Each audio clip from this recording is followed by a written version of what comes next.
ನಮಸ್ಕಾರ ಎಲ್ರಿಗೂ. ಈ ಸಿರೀಸ್‌ನ ಕೊನೆಯ ರೆಸಿಪಿ ಯಖ್ನಿ ಪಲಾವ್ ಹೇಗ್ ಮಾಡೋದು ಅಂತ ನೋಡೋಣ ಬನ್ನಿ. ತುಂಬಾ ಜನ ಈ ಹೆಸರನ್ನ ಕೇಳಿರೋದಿಲ್ಲ ಅನ್ಸುತ್ತೆ. ನಾವು ನಾರ್ಮಲ್ ಆಗಿ ಮಾಡೋ ಪಲಾವ್ ಅಥವಾ ಬಿರಿಯಾನಿಗಿಂತ ಇದನ್ನ ಮಾಡೋ ಪ್ರೊಸೀಜರೇ ತುಂಬಾ ಡಿಫ್ರೆಂಟ್ ಆಗಿರುತ್ತೆ. ಈ ರೆಸಿಪಿನಂತೂ ಮಿಸ್ ಮಾಡ್ಕೊಳ್ಳೇಬೇಡಿ.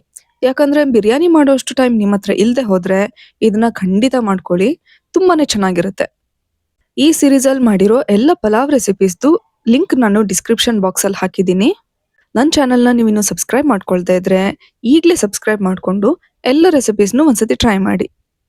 ಬನ್ನಿ ಹಾಗಿದ್ರೆ ಸೋಯಾ ಯಖ್ನಿ ಪಲಾವ್ ಹೇಗೆ ಮಾಡೋದು ಅಂತ ತೋರಿಸ್ಕೊಡ್ತೀನಿ. ಮೊದಲಿಗೆ ಸ್ಟವ್ ಮೇಲೆ ಈ ರೀತಿ ಒಂದು ಪಾತ್ರೆ ಇಟ್ಕೊಂಡು ಇದಕ್ಕೆ 2 ಕಪ್ ಅಷ್ಟು ನೀರು ಹಾಕ್ತಾ ಇದ್ದೀನಿ. ನಾನು ಆಗ್ಲೇ ಹೇಳ್ದಂಗೆ ಇದು ತುಂಬಾನೇ ಡಿಫ್ರೆಂಟ್ ಆಗಿರೋ ರೆಸಿಪಿ. ವಿಡಿಯೋನ ಪೂರ್ತಿಯಾಗಿ ನೋಡಿ, ತುಂಬಾನೇ ಇಂಟ್ರೆಸ್ಟಿಂಗ್ ಆಗಿರುತ್ತೆ. ಈ ನೀರಿಗೆ ಈಗ ಕೊತ್ತಂಬರಿ ಸೊಪ್ಪಿನ ಸ್ಟೆಮ್, ಪುದೀನ ಸೊಪ್ಪಿನ ಸ್ಟೆಮ್, ಒಂದು ಬೆಳ್ಳುಳ್ಳಿ, 1 ಇಂಚು ಶುಂಠಿ, ಅರ್ಧ ಈರುಳ್ಳಿನ ಹಾಕ್ಕೋಬೇಕು. ಇದಷ್ಟೇ ಅಲ್ಲ, ಇನ್ನೊಂದಷ್ಟು ಮಸಾಲೆಗಳನ್ನು ಆ್ಯಡ್ ಮಾಡ್ಕೋಬೇಕಾಗತ್ತೆ. ಬೆಳ್ಳುಳ್ಳಿನ ಈ ರೀತಿ ಒಡೆದು ಹಾಕ್ಕೋಬೇಕು, ಅಂದ್ರೆ ಅದ್ರ ಫ್ಲೇವರ್ ಎಲ್ಲ ತುಂಬಾ ಚೆನ್ನಾಗಿ ಬಿಟ್ಕೊಳ್ಳುತ್ತೆ. ನೋಡಿ ಈ ರೀತಿ. ಈಗ ಇದಕ್ಕೇನೆ 8 ಕರಿಮೆಣಸು, 2 ಪೀಸ್ ಚಕ್ಕೆ, ಜಾವಿತ್ರಿ, ಕಲ್ಲು ಹೂವು, 1 ಪಲಾವ್ ಎಲೆ, 1 ಕಪ್ಪು ಏಲಕ್ಕಿ, 2 ಏಲಕ್ಕಿ, 1/4 ಭಾಗದಷ್ಟು ಚಕ್ರಮೊಗ್ಗು, 2 ಲವಂಗನ ಹಾಕ್ತಾ ಇದ್ದೀನಿ. ಹಾಗೆ 1 ಸ್ಪೂನ್ ಧನಿಯಾ ಕಾಳು, ಅರ್ಧ ಸ್ಪೂನ್ ಜೀರಿಗೆ, ಅರ್ಧ ಸ್ಪೂನ್ ಸೋಂಪು. ಇದಿಷ್ಟನ್ನು ಹಾಕಿ ಇದನ್ನ ಏನಿಲ್ಲ ಅಂದ್ರೂ ಒಂದು 5 ನಿಮಿಷ ಇದ್ರ ಫ್ಲೇವರ್ಸ್ ಎಲ್ಲ ನೀರೊಳಗೆ ಬಿಟ್ಕೊಳ್ಳೋವರೆಗೂ ಕುದಿಸ್ಕೋಬೇಕು. ನೋಡಿ ಇದೀಗ ತುಂಬಾ ಚೆನ್ನಾಗಿ ಕುದಿ ಬಂದಿದೆ. ಈ ನೀರು ಕುದೀತಾ ಇರುವಾಗ್ಲೇನೆ ಕಿಚನಲ್ಲಿ ನೀವೇನ್ ಮಾಡ್ತಿದ್ದೀರಾ ಅಂತ ಹೇಳಿ ಎಲ್ಲರೂ ನೋಡಕ್ ಬರ್ತಾರೆ. ಅಷ್ಟು ಫ್ಲೇವರ್ಫುಲ್ ಆಗಿ ಮನೆಯೆಲ್ಲ ಫುಲ್ ಹರಡ್ಕೊಂಡಿರುತ್ತೆ. ನೋಡಿ ಈಗ ಚೆನ್ನಾಗಿ ಕುದಿ ಬಂದ್ಮೇಲೆ ಸ್ಟವ್ನ ಆಫ್ ಮಾಡಿ ಒಂದು ಬೌಲಲ್ಲಿ ಇದನ್ನ ಸ್ಟ್ರೈನ್ ಮಾಡಿ ಇಟ್ಕೋಬೇಕು. ಕರೆಕ್ಟಾಗಿ ಹೇಳಬೇಕು ಅಂತಂದ್ರೆ ನಿಮ್ಮ ಮನೇಲಿ ಯಾವ್ಯಾವ ಮಸಾಲೆಗಳೇನಿದೆಯಲ್ಲ ಅದನ್ನೆಲ್ಲ ಇದಕ್ಕೆ ಹಾಕೋಬೇಕು. ಎಕ್ಸ್ಟ್ರಾ ಅಂತಂದ್ರೆ ಕೊತ್ತಂಬರಿ ಸೊಪ್ಪಿನ ಸ್ಟೆಮ್ ಹಾಗೆ ಪುದೀನ ಸೊಪ್ಪಿನ ಸ್ಟೆಮ್ ಹಾಕೋಬೇಕಷ್ಟೆ. ನೋಡಿ ಈಗ ಈ ನೀರೇನಿದೆಯಲ್ಲ ಇದಕ್ಕೆ ಯಖ್ನಿ ಅಂತ ಹೇಳ್ತಾರೆ. ಓಕೆ, ಈಗ ಈ ಪಲಾವ್ ಮಾಡೋದಕ್ಕೆ ನಾನು ಬಾಸ್ಮತಿ ರೈಸ್ನ ಯೂಸ್ ಮಾಡ್ತಾ ಇದ್ದೀನಿ. ನಾನು ಯಾವ ಕಪ್ಪಿಂದ ನೀರು ತಗೊಂಡಿದ್ನೋ ಅದೇ ಕಪ್ಪಿನ ಮೆಜರ್ಮೆಂಟಲ್ಲಿ 1 ಕಪ್ ಅಷ್ಟು ಅಕ್ಕಿನ ಹಾಕೊಂಡಿದ್ದೀನಿ. ಇದಕ್ಕೆ ನೀರು ಹಾಕಿ ಒಂದು 2-3 ಸತಿ ಚೆನ್ನಾಗಿ ತೊಳ್ಕೋಬೇಕು. ಇದನ್ನ ತೊಳೆಯುವಾಗ ತುಂಬಾ ಪ್ರೆಷರ್ ಹಾಕಿ ತೊಳಿಬೇಡಿ, ಇಲ್ಲದೆ ಹೋದ್ರೆ ಅಕ್ಕಿ ಎಲ್ಲ ಬ್ರೇಕ್ ಆಗುತ್ತೆ. ಇದು ಪೂರ್ತಿಯಾಗಿ ಮುಳುಗೋಷ್ಟು ನೀರು ಹಾಕಿ ಏನಿಲ್ಲ ಅಂದ್ರೂ ಒಂದು 20-30 ನಿಮಿಷ ನೆನೆಯಕ್ಕೆ ಬಿಡಬೇಕು.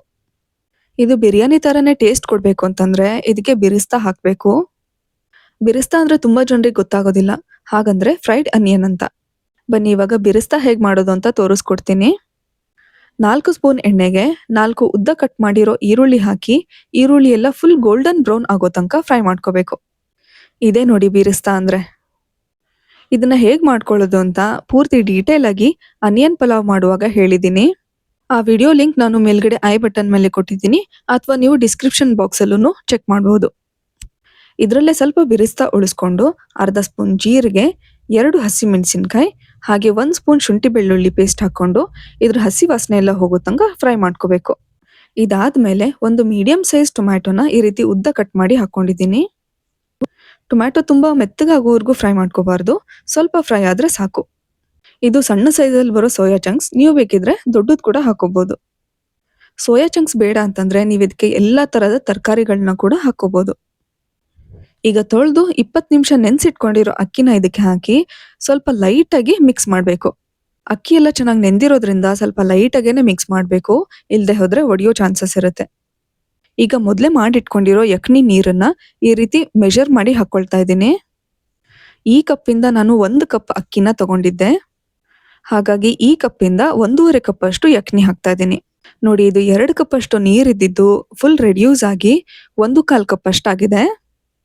ಈ ಪಲಾವ್ ಮಾಡೋದಕ್ಕೆ 1.5 ಕಪ್ ಅಷ್ಟು ನೀರು ಬೇಕಾಗಿರೋದ್ರಿಂದ ಇನ್ನೂ 1/4 ಕಪ್ ಅಷ್ಟು ನಾರ್ಮಲ್ ನೀರನ್ನ ಹಾಕ್ತಾ ಇದ್ದೀನಿ.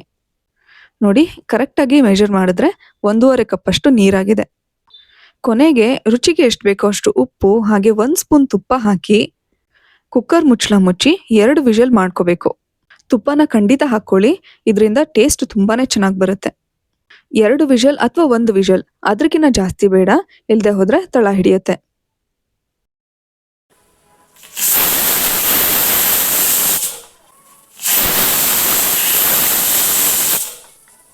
ಎರಡು ವಿಷಲ್ ಆಗಿ ಪೂರ್ತಿ ಪ್ರೆಷರ್ ಎಲ್ಲ ಇಳಿದ್ಮೇಲೆ ಕುಕ್ಕರ್ ಲಿಡ್ನ ಓಪನ್ ಮಾಡ್ತಾ ಇದ್ದೀನಿ. ಬನ್ನಿ ನೋಡೋಣ ಪಲಾವ್ ಹೇಗಾಗಿದೆ ಅಂತ. ವಾವ್! ನೋಡ್ತಾ ಇದ್ರೇನೆ ಗೊತ್ತಾಗ್ತಾ ಇದೆ ಪಲಾವ್ ಎಷ್ಟು ಉದ್ರುದ್ರಾಗಿ ಎಷ್ಟು ಚೆನ್ನಾಗ್ ಬಂದಿದೆ ಅಂತ. ನಿಜ ಹೇಳ್ಬೇಕು ಅಂತಂದ್ರೆ ಬಿರಿಯಾನಿ ತರಾನೇ ಘಮ ಬರ್ತಾ ಇದೆ.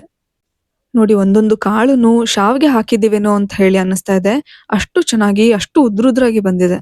ಯಾವುದೇ ಬಾಸ್ಮತಿ ರೈಸ್ ಆಗ್ಲಿ, ಒಂದ್ 20 ನಿಮಿಷ ಅದನ್ನ ನೆನ್ಸಿಟ್ಟು ಕರೆಕ್ಟಾಗಿ ನೀರ್ ಹಾಕಿ ಮಾಡ್ಕೊಂಡ್ರೆ ಈ ರೀತಿ ತುಂಬಾ ಚೆನ್ನಾಗ್ ಬರುತ್ತೆ. ಯಕ್ನಿ ಪಲಾವ್ ಅಥವಾ ಬಿರಿಯಾನಿಗೆ ಆಲ್ಮೋಸ್ಟ್ ಬಾಸ್ಮತಿ ರೈಸ್‌ನೇ ಯೂಸ್ ಮಾಡ್ತಾರೆ.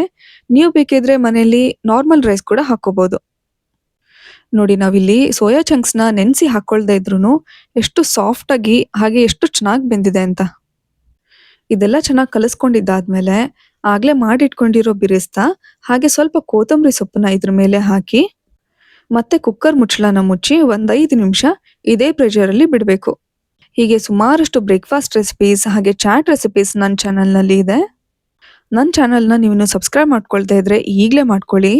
ಯಾಕಂದ್ರೆ ನೆಕ್ಸ್ಟ್ ನಾನು ಇನ್‌ಸ್ಟಂಟ್ ದೋಸಾ ಸೀರೀಸ್‌ನ ಸ್ಟಾರ್ಟ್ ಮಾಡ್ತಾ ಇದ್ದೀನಿ. ಈ ಪಲಾವ್ ಸೀರೀಸ್ ನಿಮ್ಗೆ ಇಷ್ಟ ಆಗಿದ್ರೆ ಎಲ್ಲರಿಗೂ ಶೇರ್ ಮಾಡಿ ಹಾಗೆ ಹೇಗನ್ನಿಸ್ತು ಅಂತ ನನಗೆ ಕಮೆಂಟ್ ಮಾಡಿ ತಿಳಿಸಿ.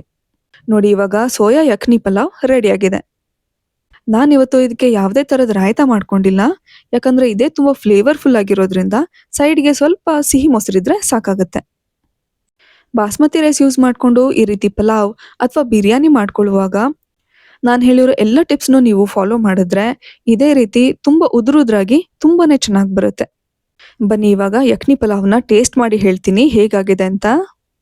ನಮ್ಮನೇಲಂತೂ ನಾ ಈ ಪ್ಲೇಟಿಂಗ್ ಮಾಡೋಕ್ಕಿಂತ ಮುಂಚೆನೇ ಅರ್ಧ ಖಾಲಿಯಾಗಿತ್ತು. ವಾವ್! ನಿಜವಾಗ್ಲೂ ನೀವು ಇದನ್ನ ಒಂದ್ಸತಿ ಮನೇಲಿ ಮಾಡ್ಲೇಬೇಕು. ತುಂಬಾ ಸ್ಪೈಸಿ ತಿನ್ನಕ್ಕಾಗದೇ ಇರೋರ್ಗ್ ಮಾತ್ರ ತುಂಬಾನೇ ಇಷ್ಟ ಆಗುತ್ತೆ. ಈ ರೆಸಿಪಿ ಹಾಗೆ ಈ ಸೀರೀಸ್ ನಿಮ್ಗೆ ಇಷ್ಟ ಆಗಿದ್ರೆ ಒಂದು ಲೈಕ್ ಮಾಡಿ. Thank you.